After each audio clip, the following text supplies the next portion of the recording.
Hello everybody, my name is Tenelin, and today we're going to be taking a bit of a detour from my normal crafting and gathering content to talk about fate farming. Although it is slightly related, because fate farming is one of the best ways to get the skins, hide, and other monster materials that you need for a lot of your crafts. Fate farming is something that I had never really been a fan of in the past, but with the release of Dawntrail I decided to give it another shot, and I'm glad I did. I've been having a lot of fun, and I've been making a decent amount of gil while leveling some of my jobs from 90 to 100. So what is fate farming? It's exactly what it sounds like. You want to get together with a group of other people and complete fates as fast as possible. This will earn you both Bicolor Gemstones and a pretty good amount of experience. If you check out Party Finder, a lot of the time there's going to be a group posted.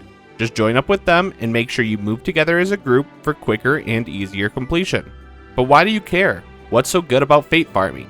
Not only is it a pretty good way to level your jobs, it also provides you with a currency, the Bicolor Gemstones, that let you buy a whole variety of items. You can buy some materials and sell them on the market, or keep them for yourself for use in your crafting. You'll also find all sorts of unique items, such as minions, orchestrion rolls, housing items, or even 4 new framers kits. And if you're really into farming fates, you can earn this amazingly adorable new mount.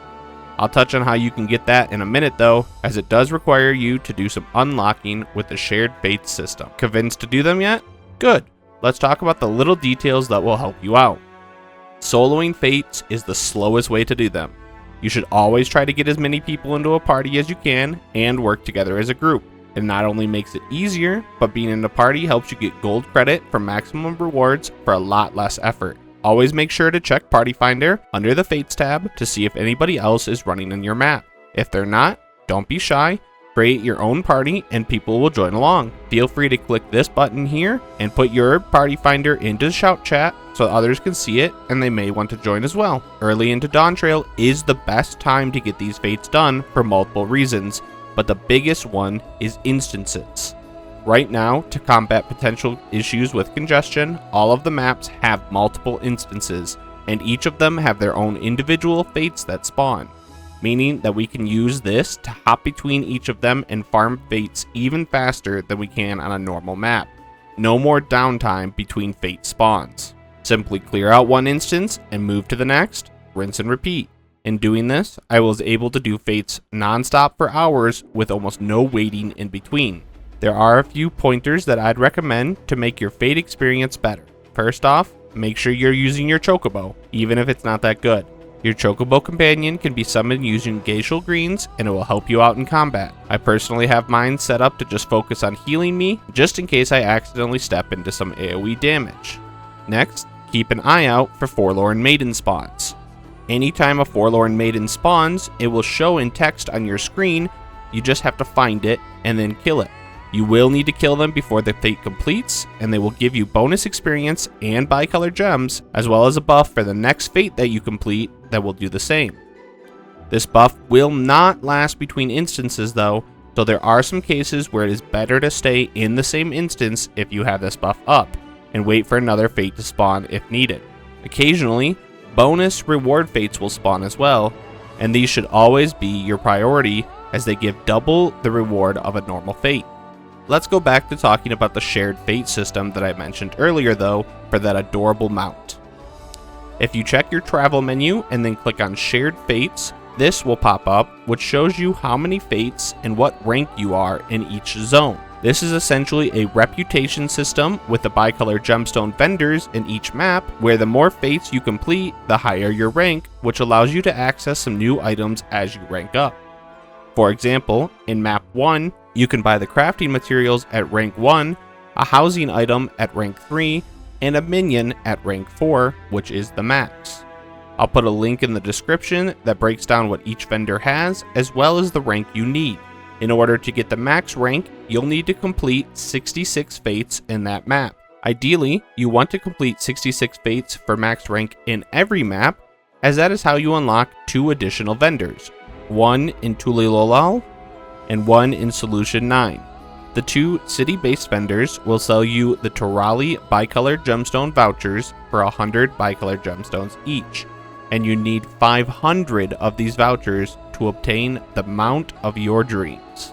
Yes, you heard me correctly. 500 vouchers for 100 gemstones each, meaning you need 50,000 gemstones once you've maxed all of the shared fates.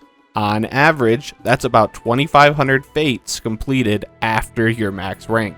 Or, depending on what kind of player you are, you can sell these vouchers on the market or buy them to get the mount even faster. If that's not your style though, you can always just farm up in any of the zones and purchase the crafting materials that are available at rank 1 to sell on the market to make yourself some gil while leveling up some of your jobs from 90 to 100.